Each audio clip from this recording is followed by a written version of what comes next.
Hello friends, I hope सब लोग बढ़िया होंगे।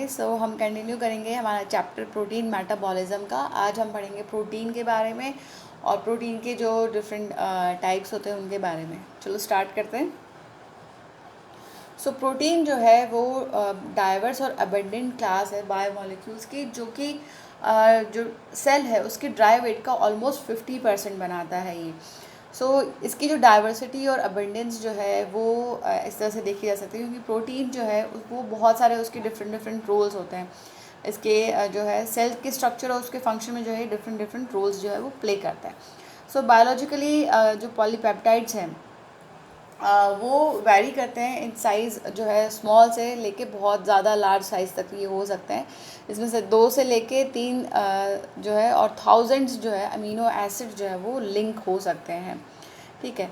पेप्टाइड चेन्स जो है वो amino acid, 2 amino acid molecule जो है वो कोवलेंटली जॉइंट रहते हैं, और तो उसे हम through a substituted amide linkage एंटामनेस पेप्टाइड बॉन्ड। तो अगर हम डाईपेप्टाइड इस तरह से हमको डाईपेप्टाइड मिल जाता है, और अगर 3 अमीनो एसिड जुड़े हुए रहेंगे तो वो हो जाएगा ट्राईपेप्टाइड हो जाएगा, and so on and so forth. तो जितने ज़्यादा अमीनो एसिड जो है वो जुड़ते जाएंगे, वो tripeptide, tetrapeptide, pentapeptide and so forth. तो यहाँ पे जो है अमीनो एसिड जो है इस तरह से जुड़ते जाएंगे, तो इस स्ट्रक्चर को हम कहेंगे ओलिगोपेप्टाइड। लेकिन ऐसे बहुत सारे अगर अमीनो एसिड्स आके ज्वाइन हो जाएं तो उसे हम कहते हैं पॉलीपेप्टाइड। तो बहुत बार हम प्रोटीन्स जो है और पॉलीपेप्टाइड को जो है इंटरचेंजेबली यूज़ कर लेते हैं। लेकिन क्या है कि जो पॉलीपेप्टाइड जो है जनरली उनका मॉलिक्यूलर वेट जो है वो 10,000 के बिलो होता है, और प्रोटीन्स का जो मॉलिक्यूलर वेट है इससे थोड़ा ज़्यादा होता है। प्रोटीन जो है उनको असाइन किया जा सकता है assign to one of the 3 global classes on the basis of shape, solubility.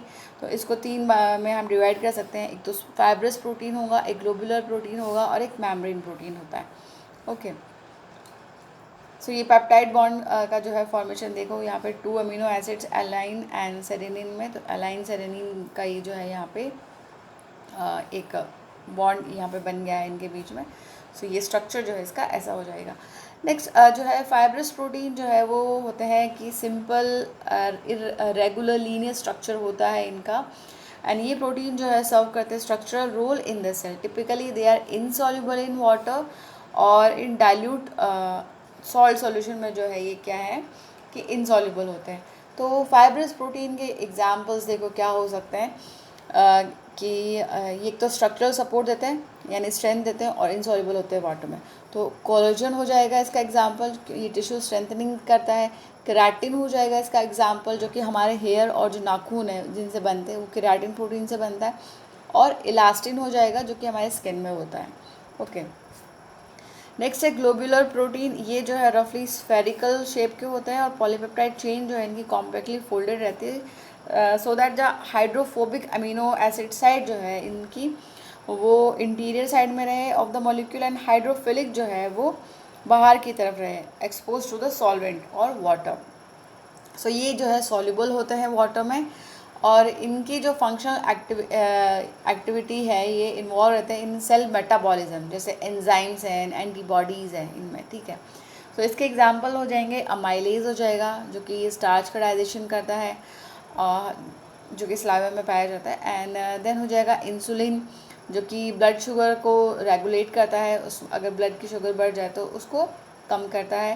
Then है हीमोग्लोबिन, जो कि ऑक्सीजन कैरी करता है, और ये हमारे ब्लड को जो है रेड कलर भी देता है। नेक्स्ट है मेम्ब्रेन प्रोटीन्स। ये मिलते हैं in association with the various membrane system of the cell, and for interaction with the non polar phase within the membranes. Membrane protein जो है उनमें hydrophobic amino acid side chain रहती है बाहर की तरफ, such that membrane protein are insoluble in aqueous solution but can be solubilized in solution of detergents। तो membrane protein जो है वो डिटर्जेंट सॉल्यूशन में तो सॉल्युबल हो जाएंगे, जबकि जो एक्वस सॉल्यूशन है उसमें ये इनसॉल्युबल रहते हैं।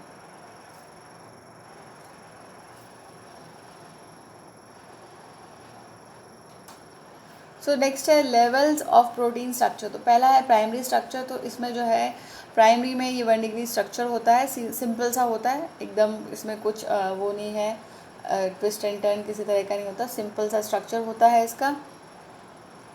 सो ये देखो ये है प्राइमरी स्ट्रक्चर है, यानी प्राइमरी जो है प्रोटीन है ये। देन है सेकेंडरी, ये इसमें हेलिकल स्ट्रक्चर हो जाता है इसका।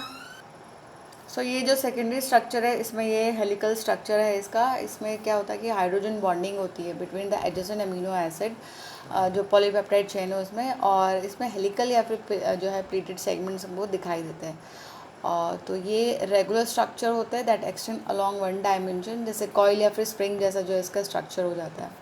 देन है पॉलीपेप्टाइड चेन का ये जो है टर्चरी स्ट्रक्चर, ये थोड़ा ज़्यादा जो है घुमा फिरा वाला होता है, थोड़ा ज़्यादा कॉम्प्लेक्स होता है। इसमें ये फोल्डेड हो जाता है in order to assume a more compact 3D structure, ठीक है। फिर होता है एक क्वाटरनरी स्ट्रक्चर इसका, और यहाँ पे जो है और ज़्यादा ये कॉम्प्लेक्स स्ट्रक्चर बना लेगा। इसमें दो या फिर उससे ज़्यादा जो इंटरैक्टिंग पॉलीपेप्टाइड चेन्स हैं वो टर्चरी स्ट्रक्चर में उससे ज़्यादा यहाँ पे जो सब यूनिट्स हैं वो ज़्यादा आ जाएंगी, और ये ज़्यादा जो है एक वुलन बॉल जैसा जो है इसका स्ट्रक्चर हो जाएगा। सो ये जो क्वाटरनरी स्ट्रक्चर है इसका, प्राइमरी स्ट्रक्चर जो है वो डिटरमाइन होता है by covalently linked amino acid, यानी प्राइमरी स्ट्रक्चर में क्या होगा कि कोवलेंट बॉन्ड्स होंगे, जबकि जो सेकेंडरी से लेके जो क्वाटरनरी है उसमें क्या होंगे, नॉन कोवलेंट फोर्सेस होते हैं, जैसे कि हाइड्रोजन बॉन्ड हो गया, आयनिक बॉन्ड हो गया, वेंडरवॉल्स फोर्सेस हो गई, या फिर हाइड्रोफोबिक इंट्रैक्शन हो गया। नेक्स्ट है functions of protein. So protein जो है उनके बहुत सारे फंक्शन होते हैं, ये एजेंट है बायोलॉजिकल फंक्शन के। वर्चुअली सेलुलर एक्टिविटीज़ जो हैं वो डिपेंड करती हैं ऑन वन और मोर पर्टिकुलर प्रोटीन। सो यहाँ पे एक तो ये एंजाइम की तरह एक्ट करते हैं। एंजाइम्स जो है यहाँ पे more than 3000 different type of enzymes यहाँ पे लिस्टेड है इन एंजाइम नोमेनक्लेचर। और एंजाइम जो है वो कैटलिस्ट करते हैं किसी भी रिएक्शन को, बायोलॉजिकल रिएक्शन को, उसे एसेलरेट करते हैं, उसके रेट ऑफ रिएक्शन को। तो ये एंजाइम जो है वो स्पेसिफिक होते हैं, इनके फंक्शन स्पेसिफिक होते हैं, और ये सिर्फ पर्टिकुलर मेटाबॉलिक रिएक्शन के लिए ही जो है वर्क करते हैं। जो मेटाबॉलिज्म के जो स्टेप्स है वो कैटलाइज होते हैं बाय एन एंजाइम। तो ये एंजाइम्स जो जैसे हमने देखे थे ग्लाइकोलाइसिस वगैरह में डिफरेंट टाइप के एंजाइम्स है, क्रैब साइकिल में डिफरेंट टाइप के एंजाइम्स है, तो वो उनके जो है जो फंक्शन होता है उसके बेसिस पे उनका नाम रख दिया जाता है। जैसे कि यहाँ पे है कि फॉस्फेट ग्रुप का ट्रांसफ़र कर रहा है तो ये फॉस्फो ट्रांसफरेज हो जाएगा। ऑक्सीडेशन रिडक्शन कर रहा है तो ऑक्सीडो रिडक्टेज जो है एंजाइम हो जाएगा। इसी तरह की जो है एटीपी वाला जो है तो डी फ्रक्टोज 6 फॉस्फेट 1 फॉस्फोफ्रक्टरेज फॉस्फो ट्रांसफरेज एंजाइम जो है इस तरह से हो जाएंगे। तो एंजाइम जो है वो कॉमनली उनका नाम जो है उनके have common names in addition to their formal names. तो ATP डी फ्रक्टोज 6 फॉस्फेट 1 फॉस्फोट्रांसफरेज जो है उसको कॉमनली हम कहते हैं फॉस्फोफ्रक्टोकाइनेज। काइनेज जो है कॉमन नेम है गिवन टू एटीपी डिपेंडेंट फॉस्फोफ्रक्टेज जो एंजाइम है उनको। देन ये रेगुलेटरी प्रोटीन की तरह एक्ट करते हैं, यानी ये परफॉर्म करते हैं कोई भी परफॉर्मेंस नहीं करते ये, बट ये जो है केमिकल ट्रांसफॉर्मेशन नहीं करते, लेकिन ये रेगुलेट करते हैं the ability of other protein to carry out their physiological functions. ऐसे प्रोटीन्स को हम रेगुलेटरी प्रोटीन कहते हैं, यानी इनका कोई खुद का काम नहीं होता पर ये दूसरे प्रोटीन्स को जो है रेगुलेट करते हैं कि उनको किस तरह से फंक्शन करना चाहिए। जैसे कि इंसुलिन है तो इंसुलिन हार्मोन जो है वो रेगुलेट करता है ग्लूकोज मेटाबॉलिज्म को इन एनिमल्स, और ये रिलेटिवली स्मॉल प्रोटीन है एंड इसमें 2 पॉलीपेप्टाइड चेन्स होती हैं जो कि डाइसल्फाइड क्रॉस ब्रिजेस से एक दूसरे से जुड़ी रहती हैं। इस तरह से और दूसरे हार्मोन जो है पिट्यूटरी का सोमेटोट्रोपिन है, थायरोट्रोपिन है जो स्टिमुलेट करता है थायराइड ग्लैंड को। तो ये रेगुलेट कर रहे हैं दूसरे जो है ऑर्गन्स या फिर दूसरे जो हार्मोन्स हैं उनके फंक्शन को। देन है ट्रांसपोर्ट प्रोटीन। तो ट्रांसपोर्ट प्रोटीन जो है थर्ड क्लास है प्रोटीन्स की, और ये प्रोटीन जो है फंक्शन करते हैं to transport specific substances from one place to another. एक टाइप का जो ट्रांसपोर्ट यहाँ पे प्रोटीन है कि हम जो ऑक्सीजन का ट्रांसफ़र करते हैं हीमोग्लोबिन जो है, तो ये एक तरह का ट्रांसपोर्ट प्रोटीन हो गया हीमोग्लोबिन, ठीक है। और या फिर जो फैटी एसिड्स हैं वो वहाँ उसका ट्रांसफ़र हो रहा है from adipose tissue various organs by blood protein serum albumin से। एल्बुमिन हो गया, हीमोग्लोबिन हो गया, तो ये सब क्या हो गए एग्जाम्पल्स हो गए ट्रांसपोर्ट प्रोटीन के। नेक्स्ट है स्टोरेज प्रोटीन्स। स्टोरेज प्रोटीन्स जो है वो एक्ट करते हैं as reservoir of an essential nutrient, जिसे हम स्टोरेज प्रोटीन्स कहते हैं। सो ये प्रोटीन जो है ये अमीनो एसिड पॉलीमर्स हैं और इनमें नाइट्रोजन जो है वो कॉमनली लिमिटिंग न्यूट्रिएंट फैक्टर होता है फॉर ग्रोथ एंड ऑर्गेनिज्म, जो कि इन अमीनो एसिड्स को एक्सप्लॉइट करते हैं ताकि उनको जो है सफिशिएंट नाइट्रोजन मिल सके in time of need. For example जो ओवा एल्बुमिन जो कि प्रोटीन है एग वाइट वाला, तो वो जो है न्यूट्रिशन देता है जो चिक जो है एम्ब्रियो में डेवलप हो रहा है बर्ड्स के, तो उसको नाइट्रोजन देता है during its isolation with in the egg. Okay, उसके अलावा कैसीन जो कि एबंडेंट प्रोटीन है ऑफ मिल्क, ये भी जो है जो मैमलिन इन्फेंट्स है उनके लिए नाइट्रोजन का सोर्स होता है। और जो 60% स्टोरेज जो है प्रोटीन का जो जर्मिनेटिंग सीड्स में, ये जो है नाइट्रोजन सफिशिएंट रहते हैं during crucial period of plant development. उसके अलावा जो कॉर्न है, जिया मेज जो है, इनका जो है लो मोलिकुलर वेट प्रोटीन होता है इन कर्नेल कॉल जीन्स। ये इनको जो है ये पर्पस जो है वो सर्व करते हैं नाइट्रोजन की, अगर इनको ज़रूरत हो तो ये जो है इन प्रोटीन्स का ब्रेक डाउन करके और नाइट्रोजन जो है वो ले लेते हैं। उसके अलावा जो फेरिटीन है एक प्रोटीन पाया जाता है एनिमल टिश्यू में, ये बाइंड करता है आयरन को और ये एसेंशियल होता है ताकि ये मेटल जो है इससे बाइंड रहे and available for the synthesize of important iron containing protein जैसे कि हीमोग्लोबिन। सो उसके लिए ये बहुत ज़्यादा ज़रूरी होगा ये फेरिटीन प्रोटीन की जो है, क्योंकि अगर ये नहीं होगा तो आयरन जो है बाइंड नहीं होगा और हीमोग्लोबिन जो है वो बनेगा नहीं। नेक्स्ट है कॉन्ट्रेक्टाइल एंड मोटाइल प्रोटीन होते हैं, तो इनकी यूनिक कैपेबिलिटी होती है फॉर मूवमेंट। तो cell division, muscle contraction and cell motility जो है ये रिप्रेजेंट करती है कॉन्ट्रेक्टाइल एंड मोटाइल प्रोटीन्स को। फॉर एग्जांपल एक्टिन और मायोसिन जो फाइबर्स हमारे पाए जाते हैं मसल्स में, तो वो कॉन्ट्रैक्शन और रिलैक्सेशन में मदद करते हैं। और फिलामेंटस प्रोटीन्स जो कि कॉन्ट्रेक्टाइल सिस्टम ऑफ सेल्स हैं, ट्यूबुलिन पाए जाते हैं in the major component of microtubules जो कि लोकोमोशन में मदद करती है। सो ये हो गए कॉन्ट्रेक्टाइल एंड मोटाइल प्रोटीन जो कि हेल्प करते हैं इन लोकोमोशन एंड कॉन्ट्रैक्शन।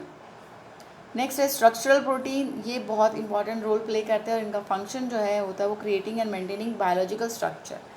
सो यहाँ पे ये देते हैं स्ट्रेंथ देते हैं और प्रोटेक्शन करते हैं टू सेल एंड टिश्यूज़। तो ये मोनोमरिक यूनिट है of structural protein typically polymerise और टू जनरेट लॉन्ग फाइबर, जैसे कि हेयर में है तो अल्फा केराटिन जो वो इंसॉल्युबल फाइब्रस प्रोटीन्स हैं जो कि हमारे हेयर बनाते हैं। उसके अलावा एनिमल्स में हॉर्न और फिंगर नेल्स जो है ये सब किससे बने होते हैं, केराटिन से। तो ये स्ट्रक्चरल प्रोटीन है, उनको स्ट्रक्चर दे रहे हैं ये। और उसके अलावा कोलेजन जो है वो एक दूसरा इंसॉल्युबल फाइब्रस प्रोटीन है। फाइब्रस प्रोटीन इंसॉल्युबल होते हैं, ये हमने पहले ही पढ़ लिया था। सो ये पाए जाते हैं bone, connective tissue, tendon and cartilage में। और इनइलास्टिक फाइब्रिल्स ऑफ ये ग्रेटेस्ट स्ट्रेंथ देते हैं उनको। And 1/3 of the total protein in vertebrate animal is collagen, तो ये याद रखना। एंड द स्ट्रक्चरल प्रोटीन जो है उसमें इलास्टिक प्रॉपर्टीज़ भी होते हैं जैसे कि इलास्टिन में है, तो ये इम्पॉर्टेंट कंपोनेंट है किसका, लिगामेंट्स का। इलास्टिन जो है स्किन में हमारी पाया जाता है और कुछ इंसेक्ट्स में जो है यहाँ पे स्ट्रक्चरली यूजफुल प्रोटीन पाया जाता है जैसे कि फाइब्रोइन। तो फाइब्रोइन जो है ये एक केराटिन, तो मेजर कॉन्सेप्ट ऑफ कोकून और स्पाइडर वेब जो है इसी का बना होता है। तो ये भी याद रखना है हमको कि स्पाइडर वेब जो है कौन से प्रोटीन का बना होता है। नेक्स्ट है स्कैफोल्ड या फिर अडेप्टर प्रोटीन, तो ये इनका रोल जो है अभी रिसेंटली डिस्कवर किया गया है और ये क्या करते हैं कि जो सेलुलर रिस्पॉन्सेज होते हैं हार्मोन्स के या फिर ग्रोथ फैक्टर्स के, तो उसमें ये वर्क करते हैं। ये प्रोटीन जो है अडेप्टर प्रोटीन कहलाता है क्योंकि इनमें मॉड्यूलर ऑर्गेनाइजेशन होती है in which specific parts of protein structure recognise and bind certain structural element in other protein through protein interaction से जो है ये उससे जुड़ जाते हैं दूसरे प्रोटीन से। नेक्स्ट है प्रोटेक्टिव एंड एक्सप्लॉइटिव प्रोटीन, तो ये जो है क्या होता है, इनको हम क्लासीफाई कर सकते हैं एज प्रोटेक्टिव और एक्सप्लॉइटिव क्योंकि ये बायोलॉजिकली एक्टिव रोल प्ले करते हैं in cell defence, protection and exploitation. जैसे प्रोमिनेंट जो है इनमें प्रोटेक्टिव प्रोटीन वो है इम्यूनोग्लोबिन्स या फिर एंटीबॉडीज़ जो कि लिम्फोसाइट्स से जो है बनती है वर्टिब्रेट्स के। तो जब भी किसी फॉरेन ऑर्गेनिज्म का या बैक्टीरिया, फंगस, वायरस, किसी का भी जो है फॉरेन एलिमेंट का हमारी बॉडी में इन्वेजन होता है, तो ये जो है तुरंत वर्क करते हैं और उसको जो है वहीं पे मार देते हैं, उसको खा लेते हैं और हमारी बॉडी को जो है वो प्रोटेक्ट करते हैं, ठीक है। उसके अलावा ब्लड क्लॉटिंग प्रोटीन्स हैं जैसे थ्रोम्बिन एंड फाइब्रोजन है, तो ये अगर इंटरनल ब्लीडिंग शुरू हो जाए या फिर हमें बाहर से भी लग जाए तो ये तुरंत जो है क्लॉट बना देते हैं, तो एक्सेस जो है ब्लड लॉस नहीं होता है। तो ये हमारी बॉडी को क्या कर रहे हैं, प्रोटेक्ट कर रहे हैं और उसको जो है रोक रहे हैं। उसके अलावा आर्कटिक और एंटार्क्टिक फिशेस जो है वहाँ पे बहुत जो है सब ज़ीरो टेम्परेचर रहता है, तो वहाँ पे उनकी ब्लड में जो है एंटी फ्रीज प्रोटीन पाया जाता है, ताकि उनका ब्लड जो है उस सब बिलो ज़ीरो टेम्परेचर पे जो है फ्रीज़ नहीं हो जाए और वो ज़िंदा रहे वहाँ पे। और दूसरा एग्जांपल है एक्सप्लोरेटिव प्रोटीन्स का, वो है टॉक्सिन्स, जो कि जैसे बैक्टीरिया वगैरह में होता है, जैसे डिप्थीरिया टॉक्सिन है एंड कॉलरा टॉक्सिन्स हैं, तो ये एक्सप्लोरेटिव प्रोटीन्स हैं। सो यहाँ पे डाइवर्सिटी है प्रोटीन्स के फंक्शन में, और ये सिर्फ जो है 20 अमीनो एसिड्स जो कि डिफरेंट टाइप के प्रोटीन्स बनाते हैं, तो सिर्फ 20 टाइप के अमीनो एसिड्स हैं जो कि इन सारे टाइप के प्रोटीन्स को जो है फॉर्म करते हैं। सो नेक्स्ट है digestion and absorption of protein, तो ये हम पढ़ेंगे नेक्स्ट वीडियो में। तब तक अच्छे से पढ़ाई कीजिए, अपना ख्याल रखिए। All the best, thank you.